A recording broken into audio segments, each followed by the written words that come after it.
In my wildest dreams, I never imagined that a single photograph could completely transform my life. But that is precisely what occurred on Tuesday. Suddenly, I found myself standing next to Mr. Peterson, the director of our company, and we both smiled as he extended his hand to shake mine. Finally, I was able to secure the promotion. The caption said, "Every effort is rewarded." A significant moment in one's career. It was simply another career update that I posted on social media, and I didn't give it much thought before I did it. What a mistake I made. When I was 25 years old, I was finally given my first major break at Marshall and Associates, where I worked my way up from the position of entry-level manager to that of department head. My name is Audrey. The trip was not an easy one.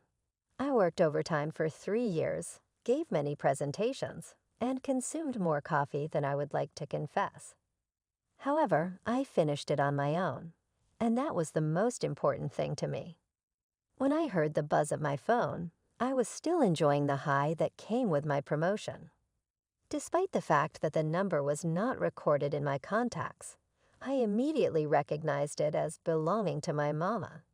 I had not heard from her in 7 years, and to my surprise, she called me out of the blue. As I continued to stare at the image, my hand began to shake. When I said hello, my voice was not as loud as I had expected it to be. When my mother called out to me, "Audrey, sweetheart," her voice was precisely the same as I had recalled it to be. The sickly sweet tone she used when she wanted something. "I, along with your father, have just seen your article. You have our utmost admiration." Proud. The word struck me right in the face. During the times when I required pride the most, where was it? My hands were firmly clutching my desk as I managed to utter the words "thank you." It is time for us to rejoice. This weekend, why don't you come over and visit us? It is possible for us to talk about throwing a proper celebration for you. Everyone in the family, especially Sarah, my younger sister, who is the golden child, the favorite, and the one who could never do anything wrong, would be thrilled to see how successful you have become. "I'll think about it," I said, my throat tight. "Please do, darling. We've missed you so much. It's time to put the past behind us, don't you think?" After we hung up, I sat at my desk, staring at nothing. 7 years of silence, broken because of a social media post. 7 years since I'd walked out of that house, vowing never to return. 7 years of building a life without them. My hand brushed against the medical alert bracelet on my wrist, the one that warned about my peanut allergy. The same allergy that my parents had treated as an inconvenience, and Sarah had used as ammunition for her cruel jokes. My grandmother's words echoed in my mind. Family is who treats you like family, not just who shares your blood. She'd been my real parent these past 7 years, supporting me through college, believing in me when no one else did. The words "we're proud of you" kept echoing in my head. Funny how those words could feel so hollow coming from one person and so genuine from another. I looked at the photo on my desk, me and Grandma at my college graduation.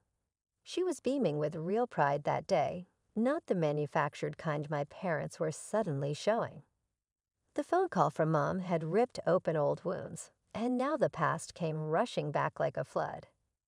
Sarah was 3 years younger than me, but from the moment she was born, she became the center of our family's universe. While I got practical clothes from discount stores, Sarah had designer outfits.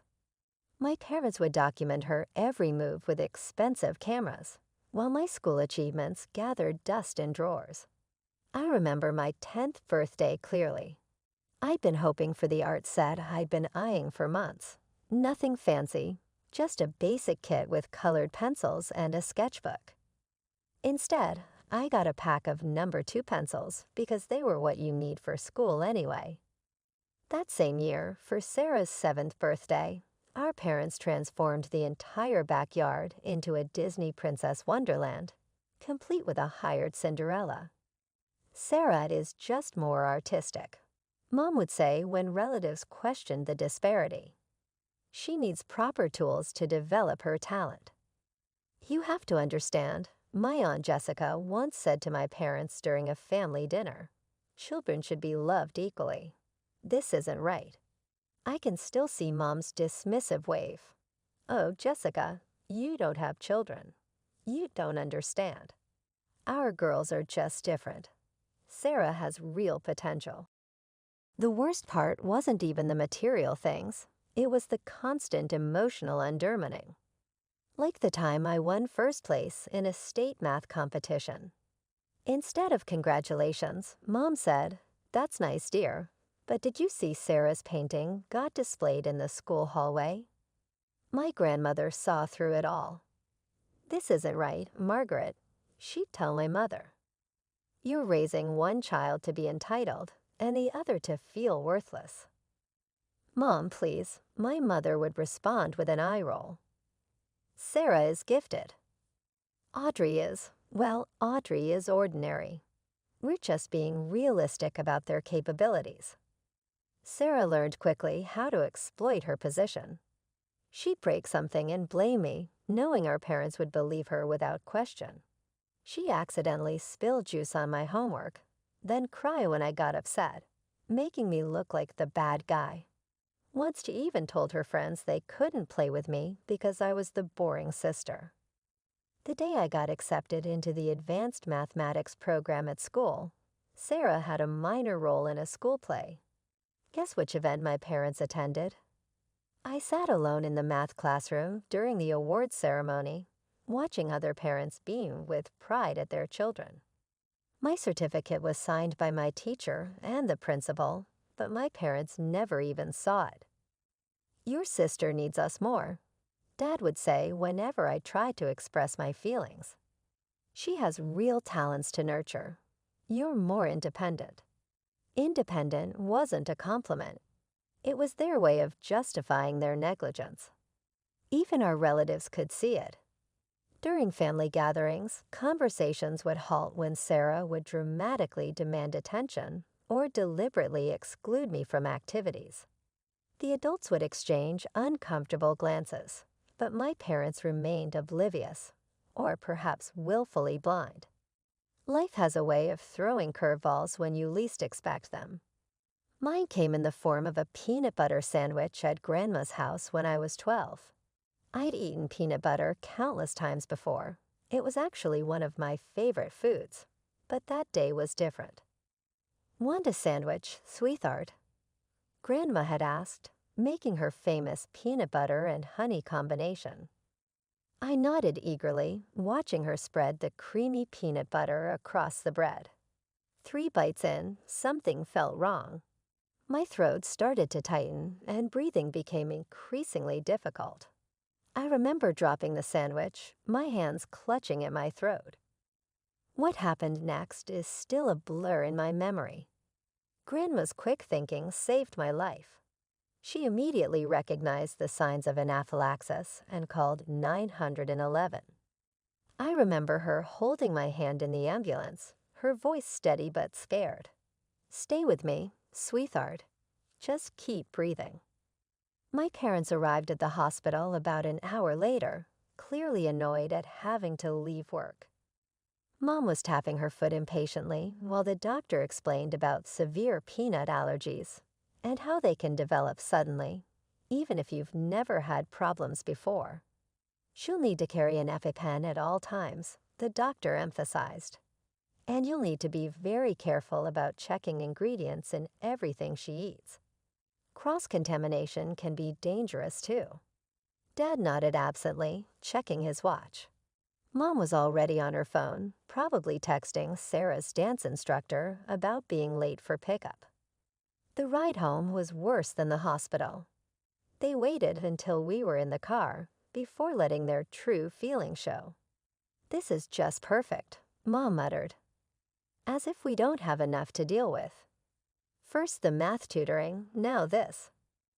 Everything with you has to be complicated, doesn't it, Audrey?" Dad added. I pressed myself against the car door, trying to make myself as small as possible.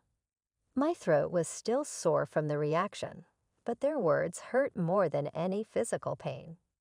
The years that followed were a careful dance of reading labels and carrying EpiPens.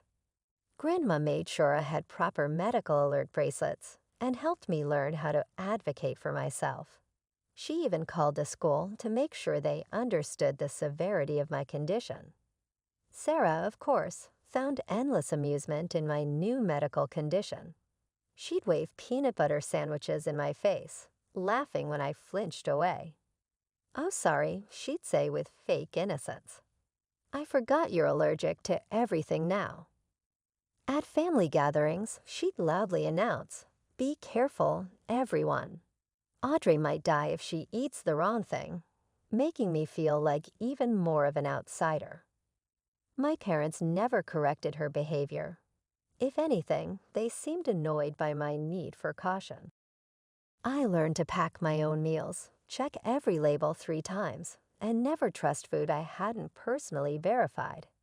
It was exhausting, but it became my normal. My high school graduation should have been a moment of triumph. Full scholarship to Northwestern State University. I'd done it entirely on my own, maintaining straight, as well juggling part-time jobs, and my constant vigilance about food allergies.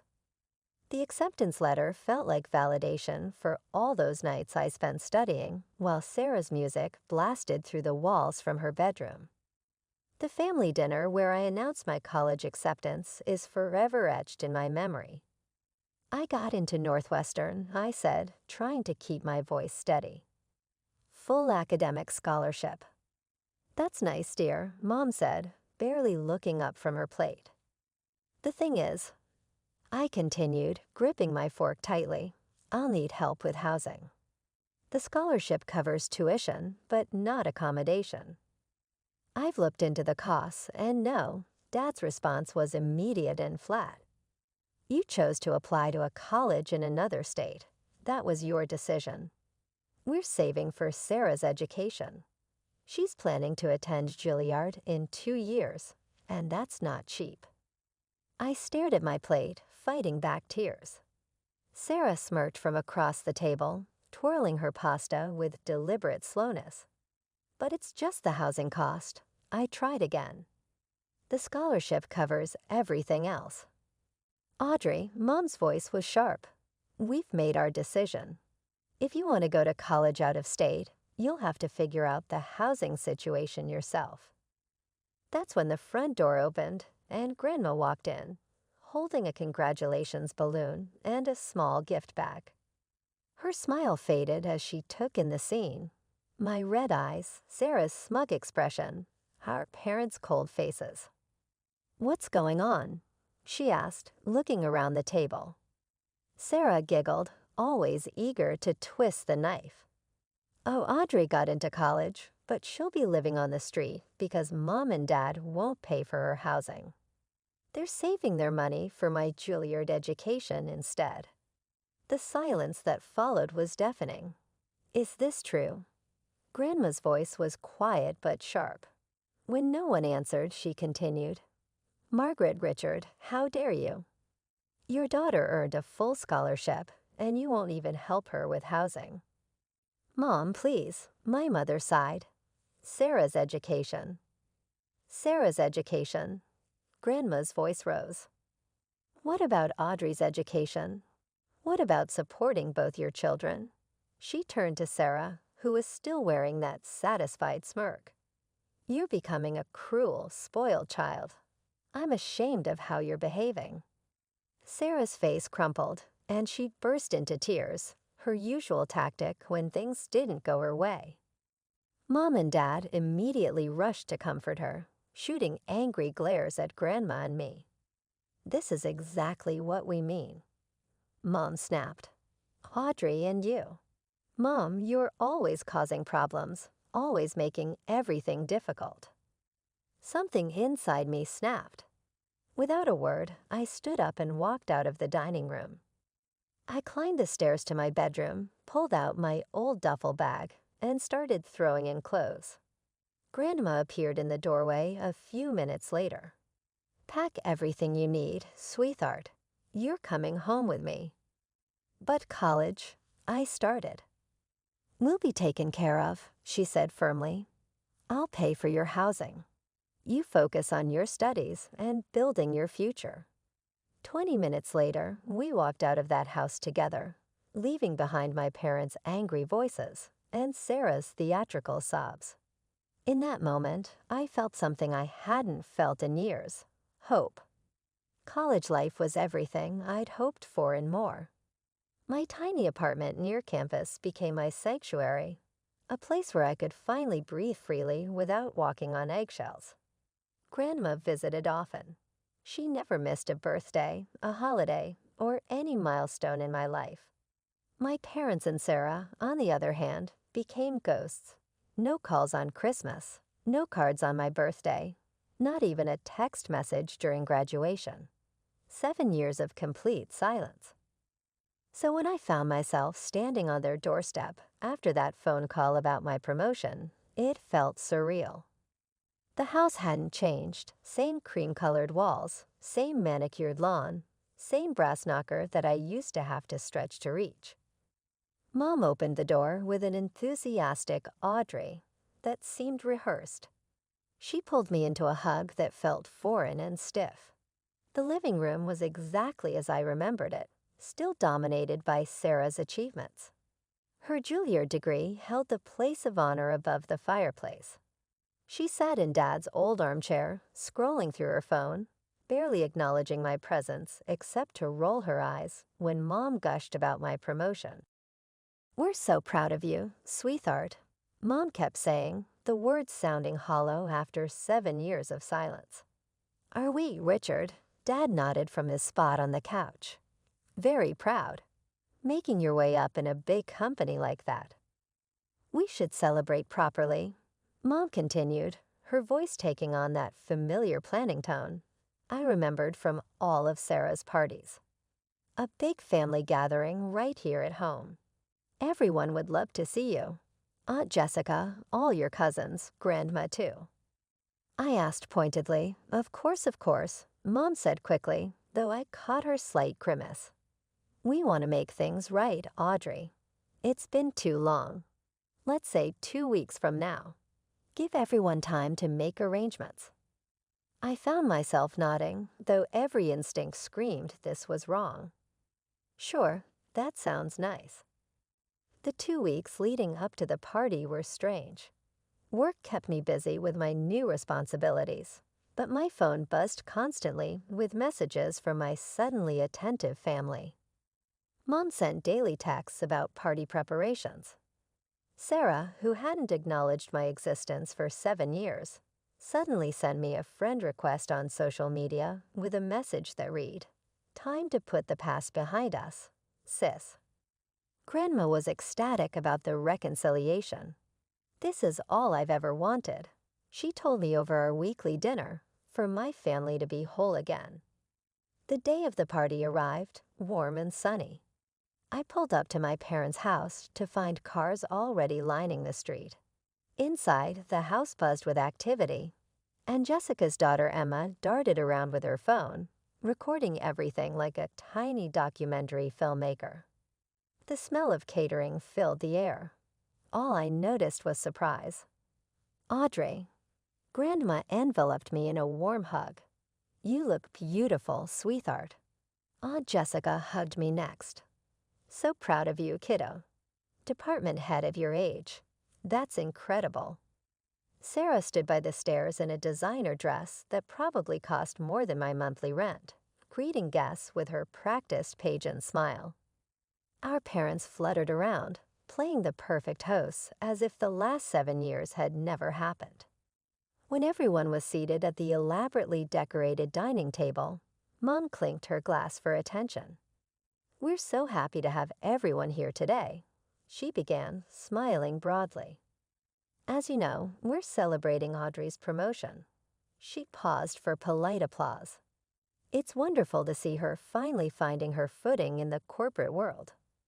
I should have known the word "finally" was a warning sign. And speaking of success, Mom continued, her voice brightening. I'd like to take a moment to talk about our Sarah.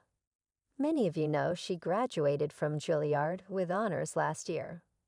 She's such a talented artist, truly gifted. The next 5 minutes were a detailed recap of Sarah's achievements, ending with, and now that Audrey has this wonderful position and the air of management, we're hoping she'll help her incredibly qualified sister join this prestigious company. The table fell silent. I could feel Grandma's eyes on me, see Aunt Jessica's uncomfortable shift in her chair. Emma kept her phone trained on the scene, capturing every excruciating moment. Actually, I said, my voice surprisingly steady, I'm not in a position to hire anyone. I'm a department head, not a director. I don't make hiring decisions. Mom's smile tightened. But surely, with your new influence. Excuse me, I cut her off, standing up. Mom, Dad, can we talk privately? They followed me into the kitchen, their practice smiles dropping as soon as we were alone. I thought this was supposed to be a celebration of my promotion. I said quietly, not a networking event for Sarah. Don't be selfish, Audrey, Mom snapped. Sarah needs this opportunity. Family helps family. Selfish? I repeated in disbelief. After 7 years of no contact, you reach out only because you want something from me, and I'm the selfish one. Dad's face hardened. We've given Sarah every advantage, invested everything in her future. The least you could do is help your sister now that you're in a position to do so. We returned to the dining room, the tension following us like a storm cloud. I sat down, trying to ignore the concerned glances from Grandma and Aunt Jessica. The catering staff had served the main course while we were gone, some kind of elegant chicken dish with a creamy sauce. I took a few bites, my mind still churning from the conversation in the kitchen. The sauce had an interesting flavor, nutty, almost. My throat suddenly felt tight, and a familiar panic gripped me as I realized what was happening. Peanuts, I managed to gasp, my hand already fumbling for my purse and the EpiPen inside. There's peanuts, I whispered. The room began to spin. I could hear chairs scraping, voices raising in alarm. Grandma's voice cut through the chaos. Someone call 911. Everything after that became a blur of sounds and shadows. The last thing I remember was the feeling of my throat closing and Grandma's hands gripping mine. I woke up to the steady beep of hospital monitors. My throat felt raw, my body heavy. Grandma sat beside my bed, her face drawn with worry and exhaustion. Oh, thank God, she whispered when she saw my eyes open. We almost lost you, sweetheart. The doctor said it was one of the worst anaphylactic reactions they've seen. I tried to speak, but my throat was too sore. Don't try to talk yet, Grandma said, squeezing my hand. You've been out for several hours. The EpiPen and the paramedics barely got to you in time. I managed to rasp out, how? The food. Before Grandma could answer, Aunt Jessica burst into the room with Emma close behind. Emma clutched her phone, her young face uncharacteristically serious. Aunt Jessica's voice shook with anger. There's something you need to see. Emma, show her.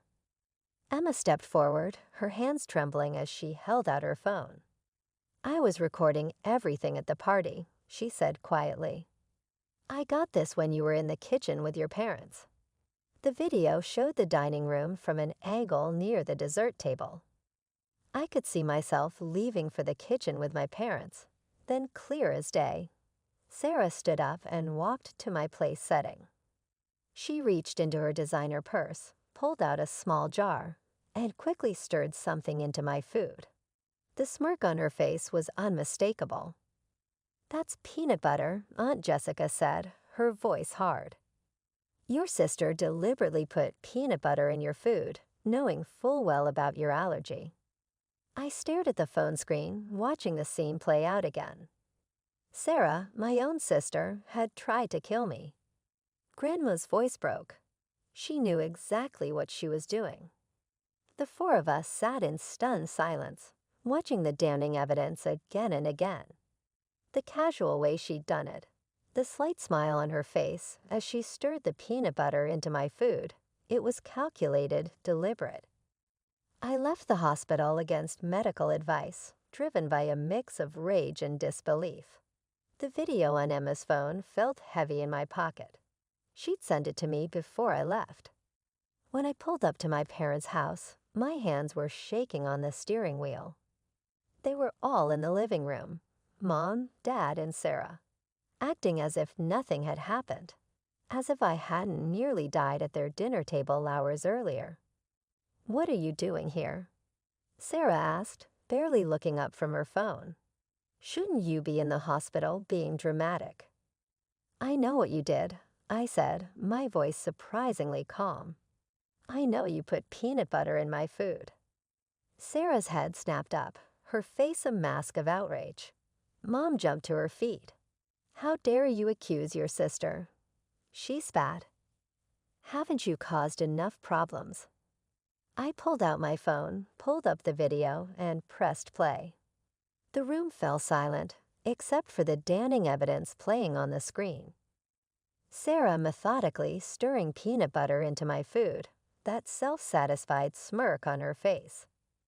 The color drained from Sarah's face, then, incredibly, she laughed. "Oh, come on, it was just a prank. You're always so serious about everything." "A prank?" My voice shook. I could have died. "Do you understand that? The doctor said I barely made it." "Oh, please." Mom waved her hand dismissively. "You're being melodramatic. Sarah was just having a bit of fun." "Fun?" I stared at them in disbelief. I had anaphylactic shock. My heart nearly stopped. "Listen carefully." Dad's voice turned cold. "If you even think about taking this to the police, you're no longer our daughter. We'll disinherit you completely." At that precise instant, everything became completely transparent.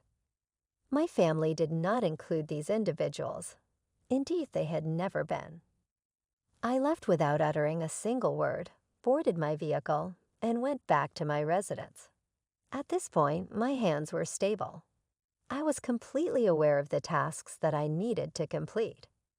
My social media accounts were updated with the video as I was seated at my computer.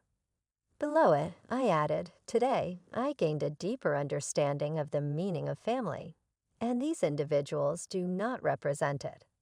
In spite of the fact that she was aware of my serious allergy, my own sister purposefully poisoned with peanuts, what my parents referred to as a hoax. At this point, I shall never again refer to them as members of my family. Instantaneous and explosive was the answer obtained. My relatives, whom I hadn't spoken to in years, expressed their amazement and fury in their comments. The video was posted by Aunt Jessica, who also provided her own critical opinion on it. Many of my friends and coworkers have shown their support and dismay. In response, my parents and Sarah argued with one another in the comments section, accusing me of being attention-seeking and saying that everything was a misunderstanding. The video, however, could speak for itself. I went to the police station the following morning and filed a formal report. I followed the instructions.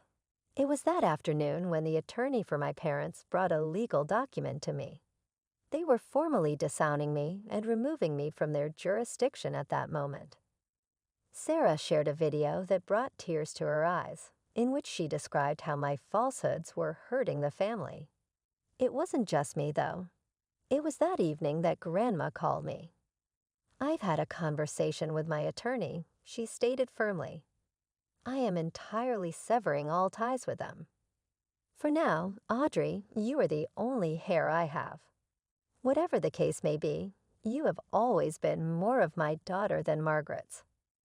On that particular evening, I sat on my couch and read the plethora of messages in which I received support from actual members of my family, from friends, and from coworkers.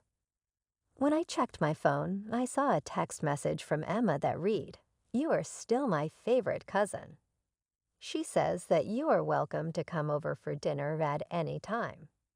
7 years ago, I made the decision to leave a family that was toxic to me.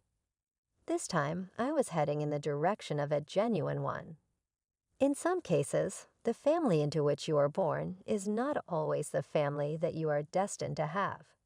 There are times when you have to construct your own.